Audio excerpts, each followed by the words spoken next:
Bonjour à tous et bienvenue sur l'Argus.fr. Nous sommes très heureux de vous retrouver aujourd'hui en compagnie du nouveau DS7 Crossback, la première voie DS depuis la création de la marque en 2014. Avec ce nouveau SUV, DS vise clairement Audi. Et ça tombe plutôt bien car nous sommes venus aujourd'hui en compagnie du nouvel Audi Q5. Alors avec ce SUV, DS a-t-il les moyens de venir rivaliser avec son rival allemand? C'est ce que nous allons voir tout de suite. Le DS7 Crossback est donc le premier modèle développé sous l'ère DS. Le style est vraiment sympa. La face avant s'inspire nettement des derniers concept cars de la marque, Divine et E-Tense. Elle se distingue par une grande calandre, beaucoup d'éléments chromés et des phares très effilés. Et justement, en parlant des phares, il y a un détail sympa. Regardez un peu l'animation du bloc optique lorsque vous déverrouillez le véhicule. Et voici l'arrière du DS7 Crossback. Donc on voit tout de suite qu'il y a eu un gros traitement au niveau des feux traités comme des écailles, mais ce qui marque surtout en voyant l'arrière du DS7 Crossback, c'est l'affiliation qu'il y a avec le Q5, le haillon qui déborde sur les flancs ou encore les feux intégrés dans le bouclier, ça c'est vraiment la signature Audi. La preuve, en face le Q5 fait plus imposant et ce n'est pas qu'une impression car il mesure 9 cm de plus que le DS7 Crossback. La face avant de l'Audi Q5 est plus classique par rapport au français. On a par exemple moins de chrome, on n'a pas de chrome sur la calandre, on n'a pas de phare pivotant, on a un style vraiment très Audi.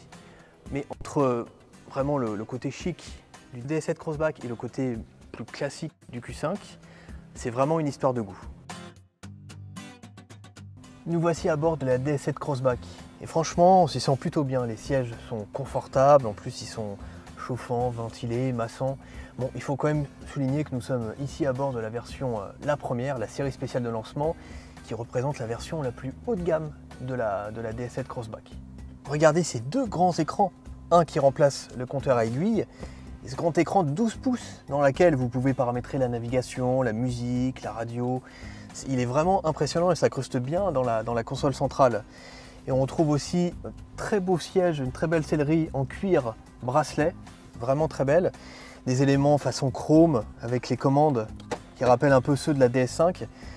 Donc franchement, la DS7 Crossback, on met quand même plein la vue à l'intérieur. Dans le Q5, l'ambiance est moins chaleureuse et plus austère. C'est vrai qu'il n'y a pas le côté chic du DS7 Crossback, mais bon, il faut reconnaître que la planche de bord est bien dessinée. On trouve facilement ses marques et l'ergonomie est excellente. Comme dans le DS7 Crossback, il y a deux écrans, un pour les compteurs et un autre central. Bon, c'est vrai qu'il est plus petit, mais surtout, il n'est pas tactile. Quel confort aux places arrière! Et en plus, on manque vraiment pas de place. Mais ce qu'on apprécie le plus, c'est cette petite commande sur la portière qui permet de relever ou d'incliner le dossier pour faire une sieste par exemple. Et ça, c'est vraiment bien. Dans le Q5, on est pas mal non plus. Par contre, l'imposant tunnel central est vraiment handicapant pour le passager du milieu. Et les dossiers ne sont pas inclinables comme dans le DS7 Crossback. Mais le Q5 gagne des points grâce à sa banquette coulissante qui permet soit de gagner de la place pour les jambes, soit de la place pour le coffre. Tiens, en parlant du coffre, allons justement voir comment il est.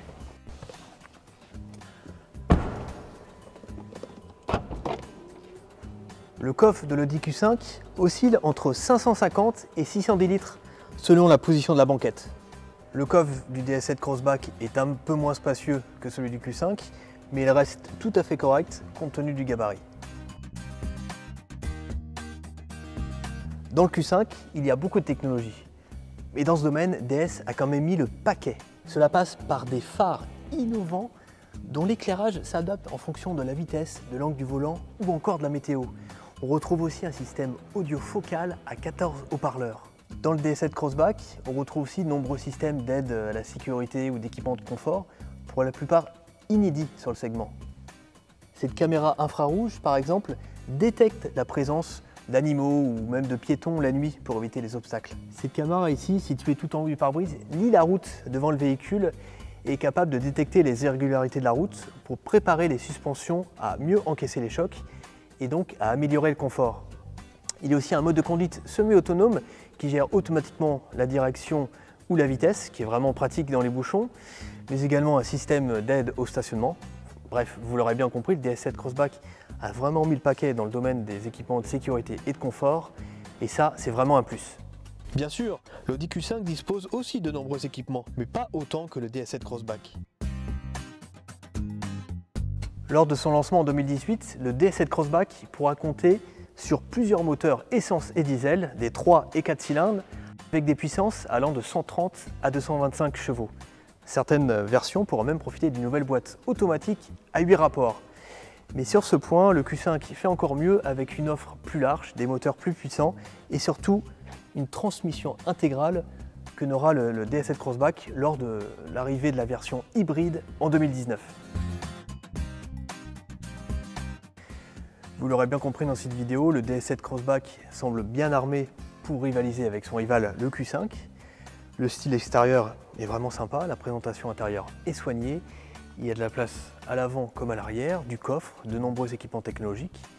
Mais il reste un point qui pourrait faire toute la différence, les prix. Mais là encore, le DS7 Crossback pourrait marquer de nombreux points.